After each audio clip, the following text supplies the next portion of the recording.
তৃতীয় লিঙ্গ মানে হিজরা যারা আছে তাদের ব্যাপারে কোরআন হাদিসের কি দিক নির্দেশনা আছে এবং তাদের ফরায়েজ সম্পত্তি, পিতার সম্পত্তির ভাগাভাগ কেমনে পাবে, তারা মারা গেলে জানাজা কিভাবে হবে, তারা নামাজ পড়বে কিভাবে, ইত্যাদি ইত্যাদি। এটা একেবারে ইজি মাসালা ফতোয়ে শামির মধ্যে কিতাবুল খুনসা নামক একটা অধ্যায়ও আছে। তো হাদিস শরীফের মধ্যে এই খুনসা যারা আছে তাদের ব্যাপারে অনেক হাদিস আছে, যারা স্টাডি করেন নিয়মিত তারা জানেন। যে সকল হিজরা ভাই বোনেরা যারা আছেন তাদের শারীরিক অঙ্গের অবয়বটা অধিকাংশই পুরুষের সাথে ম্যাচিং হয়, তাদের হুকুমটা হবে পুরুষের ন্যায়। আর যে সকল হিজরা তাদের শারীরিক অবয়বটা অধিকাংশই মহিলাদের সাথে ম্যাচিং হয়, তাদের হুকুমটাও হবে মহিলাদের ন্যায়। মহিলারা যেভাবে নামাজ পড়ে ওই শারীরিক দৃষ্টিকোণ থেকে নির্ভর করে তারা ওইভাবে নামাজ পড়বে। পুরুষরা যেভাবে নামাজ পড়ে হিজরাদের শারীরিক অবয়ব এটার উপর ডিপেন্ড করে পুরুষের নিয়ে নামাজ পড়বে।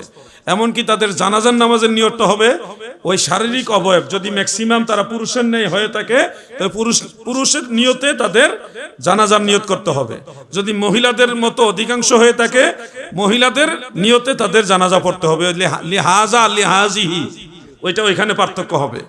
এমনকি তাদের ফারায়েজটাও হবে ওইভাবে, ফারায়েজটাও হবে কি ওইভাবে। এই ফারায়েজের মাসালায় আমি আবার পারদর্শী না।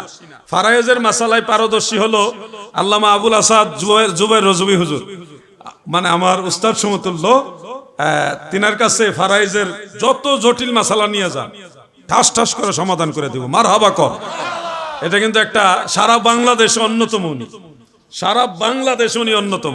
ফারায়েজের মাসালা আমি পারদর্শী না, কারণ এক একজন, যেমন কেউ ডাক্তার, কেউ ইঞ্জিনিয়ার, সাবজেক্ট আলাদা। ইঞ্জিনিয়াররা যদি কোন চিকিৎসা করেন পারতো না। আমাদের ইসলাম ধর্মের ভিতরে অনেকগুলো সাবজেক্ট আছে, অনেকগুলো সাবজেক্টের মধ্যে ফারায়েজের সাবজেক্টটা অনেক কঠিন। এটা আবার সবাই পারে না। এটা আমরা আবুল আসাদ জুবাইর হুজুরে পারে। হুজুরের কাছে শরণাপন্ন হবেন, তাহলে আপনারা এটা সহজে সমাধান পাবেন।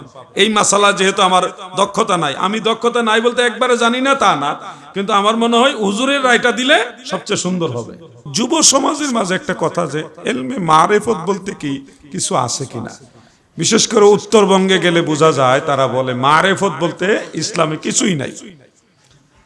অনেক সময় বলে কোরআন হাদিসেই নাই, অথচ বুখারী শরীফের মধ্যে মারেফতের কথা আছে।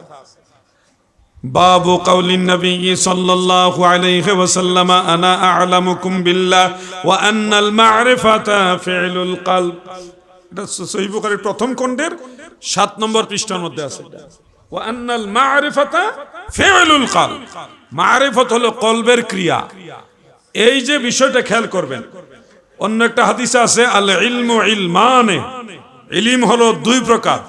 ফাইলমু ফিল কলব, একটা ইলম থাকে কলবের মধ্যে, ফাযাকা ইলমুন নাফি, যেটা হলো উপকারী ইলম, আসল ইলম। ওয়া ইলমু আলাল লিসান, আরেকটা ইলম হলো জিহ্বার ইলম। ফাযাকা হুজ্জাতুল্লাহ, এটা হলো বনি আদমের জন্য আল্লাহর পক্ষে হুজ্জত। মানে আপনি জবান দিয়ে কিছু কথা বলে এটা দলিল হবে না, বললেই তো দলিল হয়। তো একটা হলো লিসানি ইলম আর একটা কলবি ইলম। এই কলবি ইলমটার নাম হলো মারিফত। কলবি ইলমটার নাম কি? মারিফত। এখন আপনি বলবেন মারিফত মানি না, তো আপনি কি বুখারী শরীফ মানেন না? হ্যাঁ বুখারী শরীফ মানি। তো মারিফত মানেন না কেন? বুখারী শরীফ মানি, মারিফত মানি না। তো বিচার মানি তাল গাছ আমার। বুখারী শরীফের মধ্যেই তো মারিফতের কথা আছে।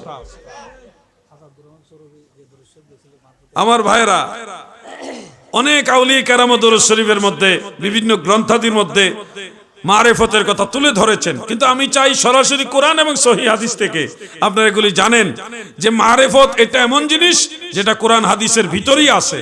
অনেকে না বুঝে এই জিনিসগুলিকে বাদ দিতে চায়। বাদ দিতে যারা চায় এরা কিন্তু ইসলামের সঠিক পথে নাই, ভেজাল পথে আছে।